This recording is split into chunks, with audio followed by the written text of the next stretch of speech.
French colonization in Vietnam was an economic project. Land was taken, forests were cleared, and villages were broken up. The model was plantation-based agriculture, cash crops. The countryside was reorganized to focus on growing crops the French could export into the global market: rubber, rice, and opium. Locals worked the land, but they couldn't live off it. Most food was exported. Starvation became common, so did debt. Colonization of Vietnam was organized by the French state, financed by French investors, and enforced through military occupation.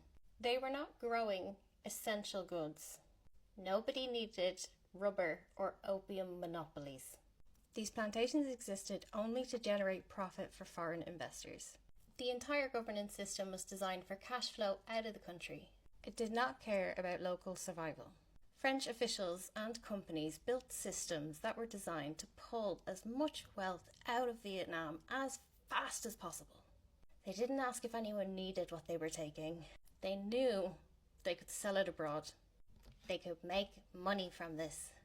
They only cared about rubber because it was what the European automotive markets wanted at that time. And they pushed opium because it was addictive. In southern Vietnam, French firms established vast rubber plantations. The biggest player was Michelin. By the 1920s, they controlled tens of thousands of hectares. The rubber was exported to Europe to make bicycle tires, cars, trucks, military vehicles. Workers were recruited through debt. They moved them away from their villages. They had to live in these tiny wooden barracks surrounded by rats and disease, and work 12 hours a day in tropical heat, carrying buckets of latex sap. Rice was a major export crop too, with French landowners taking control of the best rice growing areas. Vietnamese farmers became tenants and wage labourers. During the 1945 famine, 2 million Vietnamese people starved, while French rice exports continued. The French colonial state in Indochina ran a state monopoly on opium. Régie de l'opium began in 1897, controlling every stage from cultivation, processing, distribution and sale. The French expanded opium poppy cultivation in northern Vietnam. Local leaders were pressured to meet quotas. In many villages, the poppy replaced local food plants. Raw opium was processed in Saigon, in French state-owned facilities.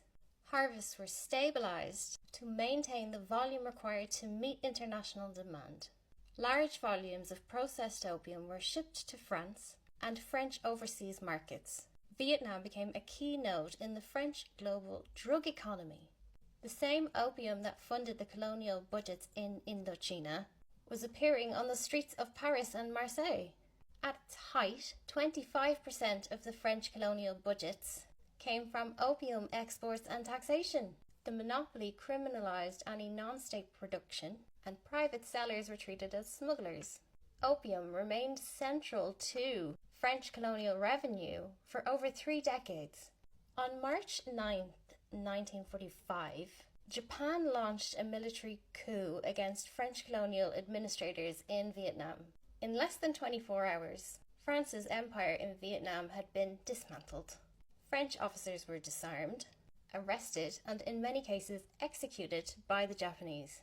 Within a day, the French colonial administrative architecture was gone. Military, legal, all completely dismantled. The Japanese did the same in Burma and Indonesia and Malaysia.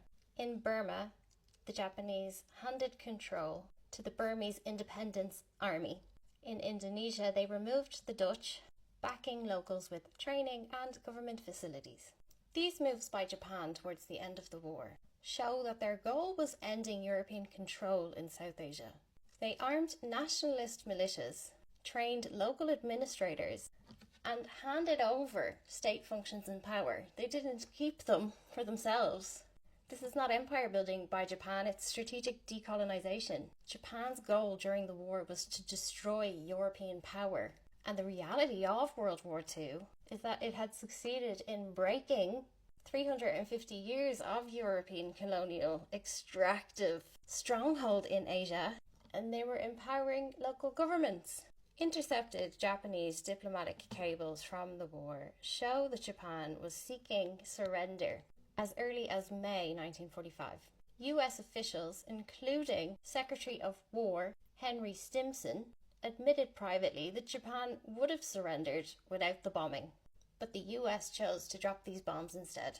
The US wanted unquestioned dominance over the post-war settlement. It wanted to control the timeline of Japan's defeat. It wanted to signal to other colonial powers that the US firepower, not anti-colonial movements, would dictate the New World Order. The US wanted to stop Asia's decolonization from proceeding without US terms. The US bombed Japan not to defeat it, but to stop what Japan had set in motion, the end of empire in Asia. These bombs reset the global power balance. It returned power to Europe, but now under US supervision, and it ensured that any Asian self-rule could only happen through US-approved channels or be crushed as communist aggression.